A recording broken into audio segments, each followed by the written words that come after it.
This is the story of the one. As head of maintenance at a concert hall, he knows the show must always go on. That's why he works behind the scenes, ensuring every light is working, the HVAC is humming, and his facility shines. With Grainger's supplies and solutions for every challenge he faces, plus 24/7 customer support, his venue never misses a beat. Call quickgrainger.com or just stop by. Grainger, for the ones who get it done. This is the story of the one. As a custodial supervisor at a high school, he knows that during cold and flu season, germs spread fast. It's why he partners with Grainger to stay fully stocked on the products and supplies he needs, from tissues to disinfectants to floor scrubbers. All so that he can help students, staff, and teachers stay healthy and focused. Call 1-800-GRAINGER, click Grainger.com, or just stop by. Grainger, for the ones who get it done. This is the story of the one. As a maintenance supervisor at a manufacturing facility, he knows keeping the line up and running is a top priority. That's why he chooses Grainger. Because when a drive belt gets damaged, Grainger makes it easy to find the exact specs for the replacement product he needs. And next day delivery helps ensure he'll have everything in place and running like clockwork. Call 1-800-GRAINGER, click Grainger.com, or just stop by. Grainger, for the ones who get it done. It's KFI AM 640, and you're listening to The Conway Show on demand on the iHeartRadio app. Well, you may have heard the news. Shohei Ohtani hit his 50th home run and 51st. He had 3 home runs in the game today, and he now is the first guy to hit 50 home runs and have 50 stolen bases in the same year. It's never been done. Never been done before in Major League Baseball. Nobody has done it. Nobody. Amazing day. Career high 5-for-5 day for him. And that's ball 2. And now Brujan hearing it. Folks want to see a strike. So does Ohtani. Here's the pitch. Swing and a drive. Deep right field. He has done it. It's the first time Ohtani in his career has had a 3-home run game. Can you believe this? 10 runs batted in for Ohtani. That's also a career high. 51 home runs for Shohei Ohtani. Woo! This is the show that never ends. Yeah, Shohei Ohtani. How about that, man? Can you believe this man? Another upper deck shot by Ohtani. Absolutely breathtaking. That is wild. All right, back to Los Angeles. That was in Miami. An update on Langer's Deli. He's threatening to close the joint. Yeah, he's tired of it. Homeless. A lot of people walking into each other around his place. A lot of crime. And he threatened to close down a couple weeks ago. Here's an update on the story. He's still threatening. They haven't really cleaned up the area enough for him. And I think he might close this within the week. He might just say, screw it. You know, I've seen the neighborhood. It's gone to hell. I didn't get out quick enough. I didn't see the move here, and I can't afford to keep this joint open.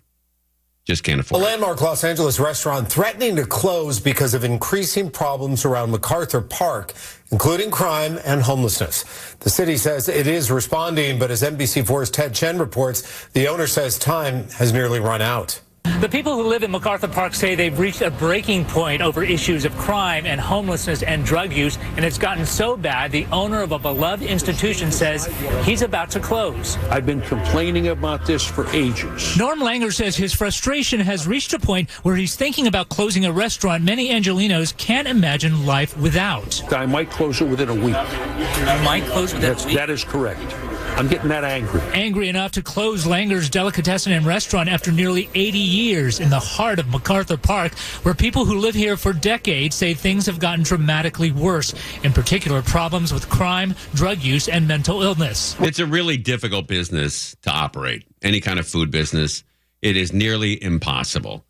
You have to order the right kind of food. It has to be great food. You can't charge too much. People won't show up. You can't charge too little because then you'll go broke. You got to hire people. You have to have insurance. You have to advertise. You have to pay the light bill, the gas bill, the insurance bill. You've got to pay everything. And then at the end, you might have a couple bucks left for yourself and your family at the end of a week. Maybe, if you're lucky. If you're lucky. And it's an 18-hour day, 7 days a week. And when you go home, all you do is you think about your business. If you're a small business owner, the only thing you think about while you're getting that business started is your business. And you think, oh, am I going to get broken into tonight? Is there going to be a fire? Is someone going to steal? Is someone going to slip and fall and sue me? And that's all you think about. It drives people crazy. I can't believe this guy stayed in business this long. I think that business is in 75, 76, 77 years in the same business. Let's get some more. Here we go. What you're seeing is a symptom here of a community in stress. I've seen things I can't even describe. I probably shouldn't describe on TV. Yvonne Nanette Machado says the park she says she used to take her daughter to as a child has changed so much. Her daughter recently got a husky for protection. Do you really need to get a bigger dog to feel safe around your community? It's expensive. Langer says he's lost a third of his business and that the response from the city... Yeah, celebrating his 77th year in June of this year. 77 years in business. Langer's Deli. ...has been lacking. Oh, we've got a team in there. We've got this. No, you don't have enough resources to put in there. In a statement, the office of Councilmember Eunices Hernandez said, quote, Councilmember Hernandez has brought in an unprecedented level of funding to MacArthur Park to address the decades of underinvestment in the area. The office of LA Mayor Karen Bass said, quote, supporting local businesses like Langer's is a top priority, not just through direct aid and resources, but also through addressing homelessness and crime. Langer told me he thinks city officials think he's bluffing when it comes to closing. Yeah, he doesn't look like a guy who's bluffing. He doesn't look like that at all. He looks like a guy who is very serious about everything he does and everything he says. And he's about to show them he's not. In MacArthur Park, Ted Chen, NBC4 News. Bad vibes. Langer's Deli. You ever eaten there, Croce? Langer's Deli? Have not. Would love to. I love me a deli. It's my favorite food. It's a good sandwich. Oh, it's fantastic. The corned beef, the turkey there. Oh man, rye bread. It's just it's awesome. Mustard, great soup too. It's a real typical New York ball soup there. Yeah. New York style Jewish deli. It's fantastic. Sign me up. And I don't know what he's going to do. Maybe he's going to move to a different part of the city. I don't know. I think if he closes down, I can't imagine him opening up anywhere else. That would be a huge headache. You have to tell everybody where you are. Then you get new people coming in. They don't know the menu. You don't get people, driving from. A lot of his clientele are people that work downtown. There are a lot of cops that go there. Every time I've been in there, LAPD's been in there. And not to arrest anybody, but to eat. They're all eating. All the detectives eat there. Every time I go there, there's a table of, 19 detectives. And I'm trying to, sit as far away as I can, so they don't spot me and go, it looks like the guy. It looks like the guy that may have done that. Who knows? But that would be a huge loss to the city of Los Angeles. Langer's Deli. Oh, man. The food is spectacular. Spectacular. A little pricey, but that's what you pay for. I don't know. It's probably $20 a sandwich, maybe 25. Yeah, but they're like those really piled high sandwiches, right? Yes. You actually get more for what you're paying. That's right. I don't know how anybody eats an entire sandwich. Last time I was there, I ordered a half sandwich. I couldn't finish it. It was a mile high with corned beef. What's the other one in Beverly? Nate Now's? Is that Nate Now's? Yeah, yeah, Nate Now's I've been great. there. Is that sort of the same as far as like the stacked high? Yeah, same thing. Yeah, and you get the half sandwich, and that's more than enough. Right. Yeah, half soup and sandwich will last you a week. Nate Now's is another great deli. Cantor's is also terrific. And with Langer's though, I think it's the only real good deli downtown that still exists. So hope they stick around. All right, we're live on KFI. If you missed the 4:00 hour, Shohei Ohtani, big news story, the lead story on channel 2, 4, 7 at 4:00 and 5:00. He hit his 50th home run and stole his 50th base. There's never been anybody in that club. 50 home runs and 50 stolen bases. He did it today in Miami. Their next game is home tomorrow night against the Colorado Rockies at 7:10 p.m. So that's going to be a huge crowd to welcome him back to Los Angeles after he did something nobody has ever done before. You're listening to Tim Conway Jr. on demand from KFI AM 640. Hey, up in Mammoth Lake, a lot of people up there skiing. It's 34 degrees tonight, 36 tomorrow. Those are the lows in Mammoth. So it looked like they might be getting some snow. I don't know. Maybe they can make snow soon. I don't know. But that's freezing compared to last week. where we were at 115 in the San Fernando Valley. All right. I believe we have, is Dean with us? Is Dean Sharp with us? Dean, are you with us? I'm here. Hey now, how you, bub? I'm good. It's been a week. Oh, it's been way too long. Way too long, buddy. Woo! Hey, I wanted, if you don't mind, can we talk about insulation this week? I use a term passive house. I don't know if you know what that means or not. Do you know? Are you aware of that? Yeah, I've heard it. Okay. I've heard the term. Okay. Yes. Can you explain to people like you and I know what it is, but the listeners, they're not construction guys. They don't know what it is. A passive house. The passive house is the holy grail of energy efficiency for a house.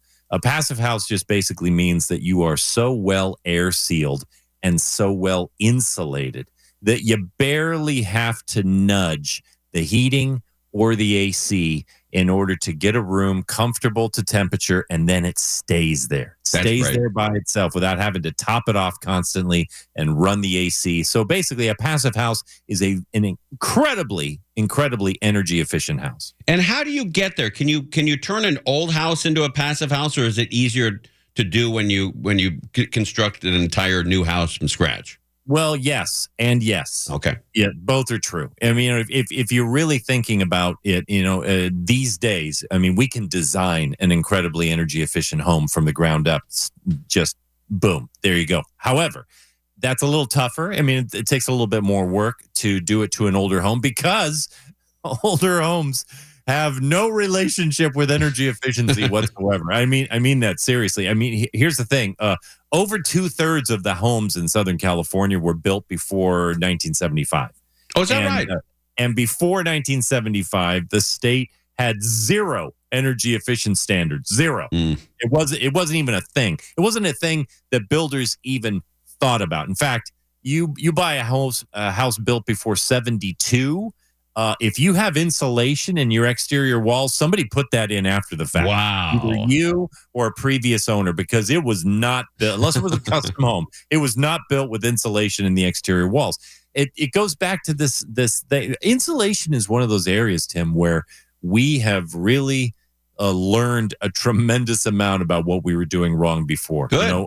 I always ask people, here's a great question to ask, and that is, what does insulation do? And if a homeowner tells me, well, it keeps the house warm, and then I say, okay, you're part of the problem. That's not the right answer. That would have been my answer. Well, that's the thing, and that's what we used to think, right? And so you think about the way Southern California was inhabited, right? The way it was all settled. Everything here in SoCal in the early decades of the 1900s started with transplants from the East Coast, right? And so we came from the East Coast and we're like, it's warm and lovely out there. We don't need insulation. Insulation is for keeping you warm during the winter. We don't need it. Now we realize insulation, its job is to separate one state of energy from another. And it doesn't matter whether that state of energy is cold or hot. So the point is, insulation does its job both. Somebody had said, right, you get a thermal mug and they're like, I think it's magical. I don't know how it knows to keep my cold beverages cold and my hot coffee hot all day. But the point is, that's what insulation's about. So now we're very serious about it. So yes, you can retrofit an older home and make it incredibly passive if you want to put the investment into it. It'll probably never be quite as passive and energy efficient as one that's designed for it brand new, but there you go. When our bedroom where my wife and I sleep every night, I notice that the wall, it's a westerly facing wall, and I noticed that after noon, between noon and 5 p.m., I can feel the heat on the interior of that wall. If I put my hand up to it, it's extremely warm. Does that means there's no insulation in that wall? Very likely. I mean, you live in an older home, right? Wasn't it built in the 20s? 1938. Okay, so there is no insulation there unless you put it in. I did not. The insulating value, people ask me this all the time. We measure insulation in walls by what's called R value, right? That has the R stands for resistance, how much energy resistance or thermal resistance a wall has. So stucco, an inch of stucco on the outside of a wall has thermal resistance of about 0.2. I mean, it doesn't even make one on the scale. And a modern home, the standard these days is R11 to R15. And so an uninsulated wall, you're lucky if you get one out of it. So you know it's slightly better than living in a tent. Do you prefer the insulation in the attic that's blown in or laid down? Blown in. Blown in. And you know what? That goes contrary to what most people think, too, because I think we all have dreams of this really neat, pristine attic. And that means rolling out those nice bats, right? So to keep, because, maybe you want to keep the holiday decorations up there and you don't, it's just the idea of all that fluffy mess everywhere. But the fact of the matter is, as nice as that bat insulation is, what you want is to cover everything. And the bats sit in between the ceiling joists up there, which means where the wood is, there's no insulation directly above it. Oh, wow. And so basically, as thick as it might be, you got leaks in that boat. So honestly, the most efficient form of insulation for an attic is blown in wall to wall, edge to edge of the roof, a nice thick layer where you basically can't see anything, and store your decorations and your extra stuff somewhere else. Right. But you also make sure you covered the can lighting. Yes, the can lighting, old style can lighting, which, there's not a lot of it around these days, puts off a lot of heat. So if you have an old style light that isn't rated for insulation contact, you got to put a box around it. So you do. The insulation doesn't come in direct contact with it. But modern LED lights, they're all what we call IC rated, which means the insulation can sit right on top of them. Okay. Yeah, I have noticed that in changing out light bulbs now. Back in the old days, you had to wait, you had to shut it off or have it turned off for 10 or 15 minutes before you could touch it. And LEDs just don't produce that kind of heat. Yeah. Also, last question: does the exterior color of your house matter? If it's darker, is it going to get hotter? Yeah, it is for sure. It is. Now, that's not to say that there aren't some really inventive paints out there and coatings that have reflective UV materials in them. They can be very dark and still do a good job of that's interesting. Infrared from penetrating the house. But that's a very, very specialized paint. But just in general, it's the same rule as everything else. Dark is a representation of a color that doesn't reflect light. And so, you wear a black shirt out on a 100-degree day, you're going to be hotter than your buddy who's wearing his white T-shirt standing next to you. Right. All right. So this weekend, insulation. The whole scoop, and that's including, most importantly, if you've got a limited budget, why you should do insulation and not worry about retrofitting windows or buying a new HVAC system first. Okay, that's cool. Saturday, 6 to 8 a.m., Sunday, 9 to noon. You got it. Buddy, thank you for coming on. I know you're going to take a little vacation in the near future. Going back to what, Vermont? Going to Vermont to watch the leaves change a little bit. Look at you. Oh, that's great, man. What a great trip. Thanks for coming on, Ben. Talk to you soon. Thanks, Tim. All right, there goes Dean Sharp every Saturday and Sunday morning right here on KFI. Stud! Get out there and insulate that house, man. That's the lesson we learned today. Get that house insulated. I got no insulation. I can feel as soon as that sun starts at noon, as soon as it crosses the house and it starts banging on the west wall of our house, that room goes from 68 to 85. In a heartbeat. Yeah, the headboard of my bed faces, it's on the wall of that faces the sun as it comes up. So I just put my hand behind me on the wall and I can feel the heat. Yeah, I can feel it too. Yeah. And it's hot sometimes. Oh, yeah. Yeah. All right, we are live. Shohei Ohtani, 50 home runs, 50 stolen bases. Nobody's ever done that. You're going to hear a lot about that in the news. You're listening to Tim Conway Jr. on demand from KFI AM 640. Congratulations to the Dodgers and Shohei Ohtani. First guy ever to hit 50 home runs and have 50 stolen bases. It was some wild audio. We heard it before. Maybe we'll play it again before the program's over. It happened about 2 hours, almost 3 hours ago, a little bit before 4 o'clock. And it's going to be a wild night tomorrow at Dodger Stadium when Shohei Ohtani comes out. I'm sure they have a big presentation tomorrow night when the Dodgers take on the Colorado Rockies at Dodger Stadium at 7:10 p.m. That's a big deal. All of the stations, the TV stations, led with that story. Very rarely do you get a sports story where, somebody hasn't been killed or maimed or passed away to lead all the networks, the local networks, with sports is pretty unusual. All right, so it's Halloween time at the Disneyland Resort, and KFI AM 640 wants to give you a chance to experience the frightful fun.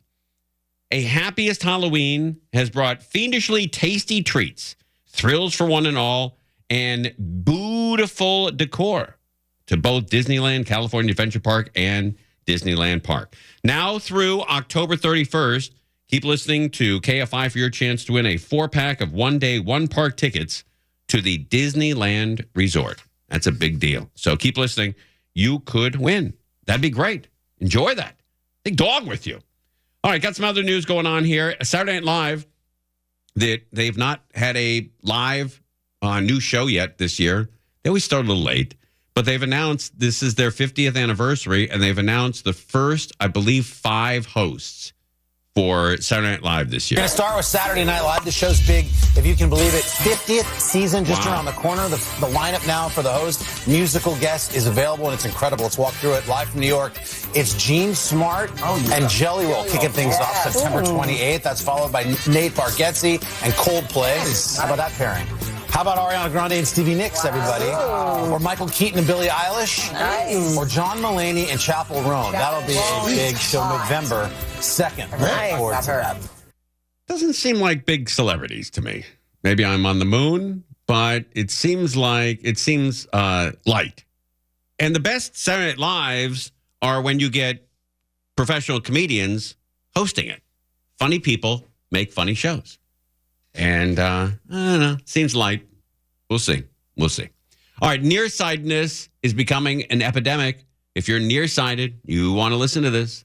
Some medical experts want to classify myopia, more commonly known as nearsightedness, as a disease. They believe the condition has become an evolving epidemic, which increased by 25% from 40 years ago in some parts of the U.S. While it's not clear why, researchers believe it may be the result of children spending too much time indoors looking at screens. That's exactly right. That's what's going on.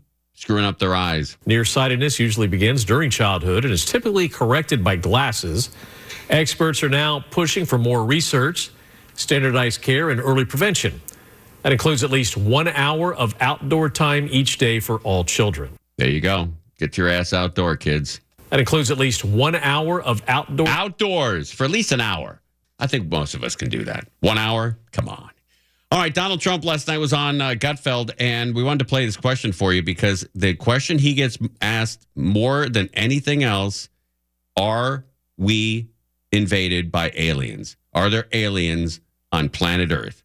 And people suspect that the presidents are briefed on what the United States government knows about aliens. Let's find out if Trump is going to spill the beans. Are there aliens at Area 51?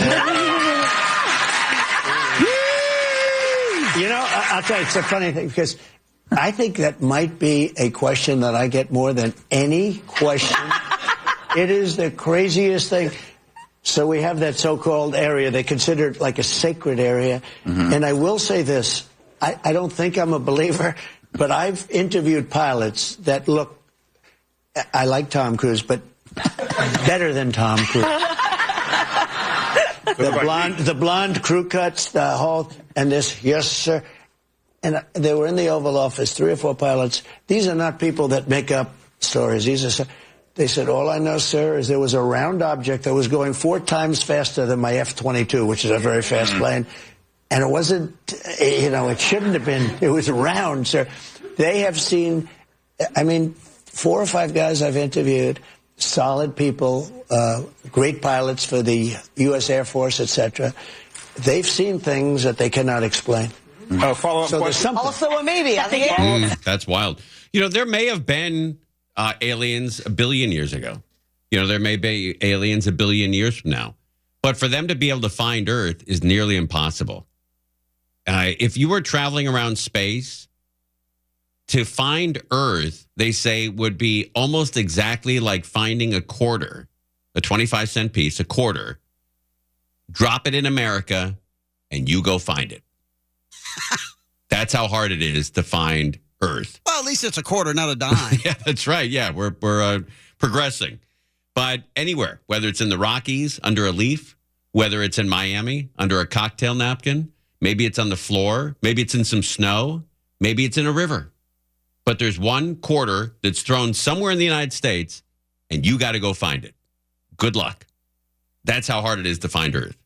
Space is so vast that you could literally pass by within a couple 100 million miles or million miles and not see it. Completely miss it. And think, wow, just another planet. Screw it. We're not going to visit that. So, and again, it could have been billions of years ago. Could have been billions or billions of years ago. It could be billions of years from now. Who knows? Time and space is so vast that nobody really even has a grip on how far it extends. Like Carl Sagan used to say, billions and billions of years. And, but we just have no idea. We have somewhat of an idea of, the Big Bang and when it all started. But no, that's just guesswork. It's just everyone's guessing. My dad was such a space freak. When I was growing up, he used to watch Cosmos every time it was on and make me watch it. Oh, is that right? Yeah, he was so into that. And that movie Contact with Jodie Foster at the end, I hadn't realized that it was written, I think, by Carl Sagan. And at the very end, it black screen and said for Carl. Wow. Well, I bawled in the theater. It was a visceral, weird moment for me. That's great. It hit me by surprise. When the 1994 earthquake hit Los Angeles, there was a huge power outage in the valley and most of Los Angeles. And the cops got thousands of calls to 911 saying there's a big, huge alien-type cloud over the city of Los Angeles. And what happened was because so much of the light pollution went off. You can see LA from 200 miles away because of all the lights we keep on. Because the lights went off and there was no light pollution, all we are looking at is the Milky Way.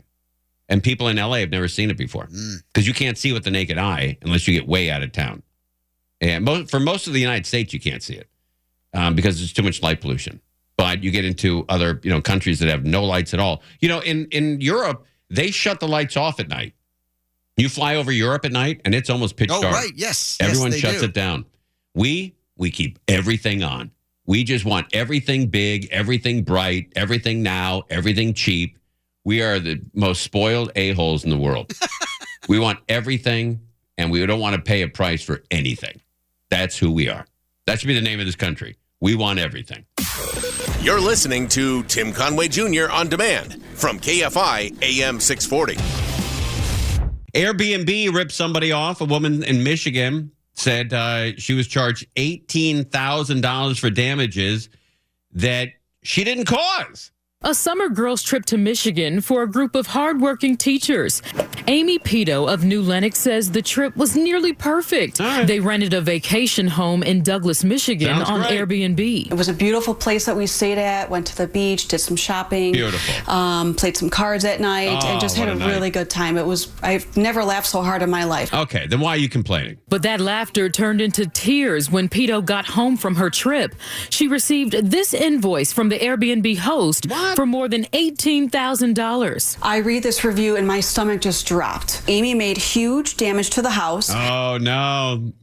What did she do? What did the girls do? Girls got crazy. Girls went wild. That will result in very expensive repairs, horrible guests. So I had absolutely no idea what he was referring to. The damage in question, a large hole on the inside of the bathtub. That to me looks like a sledgehammer, and this is not damage that we did. Pito says she and her friends left the place in great condition and didn't leave a scratch. She got even more angry as she read the invoice more closely. He's having me not just repair the bathtub, but pay for his plumbing fixtures, his tile, his glass door, painting, management fee, plumbing, trash, and demo to the tune of $18,820. As soon as I saw this, I knew exactly what he was doing. He's trying to get some fool, who wasn't going to be me, pay for his bathroom remodel because his house was on the market. Oh, that's great. What a D-bag. For $1.5 million.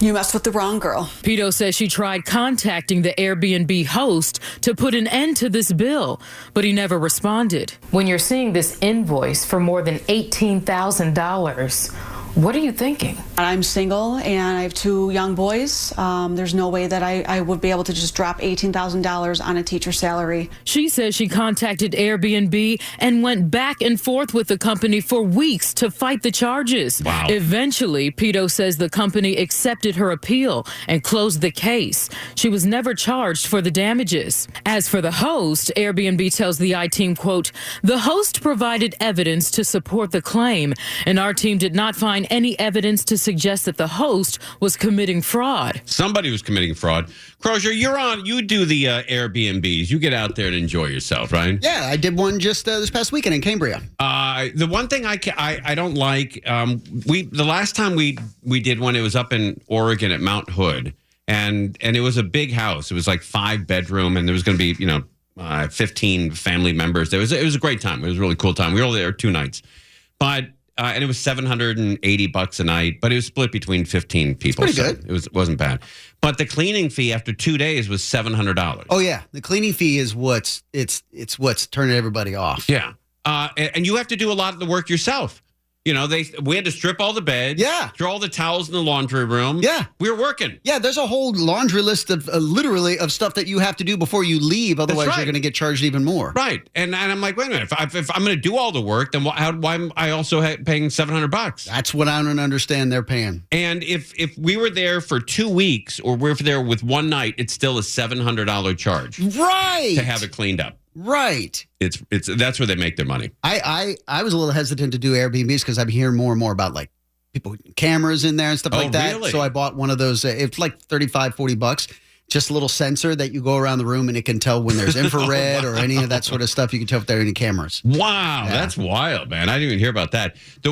My wife and her friends went up to a wedding in Seattle, and they got an Airbnb, and evidently it was a last-minute thing for the family. That found out that it's 3 kids and 2 parents, and they left like minutes before my wife and her friends got there, and there was still a bowl of cereal with milk on it, and there were kids' toys that were just played with. They sat down on the couch, and the couch was warm, somebody was laying down on it like an hour ago. Oh God, that is odd. When you walk into somebody's family, because a lot of families.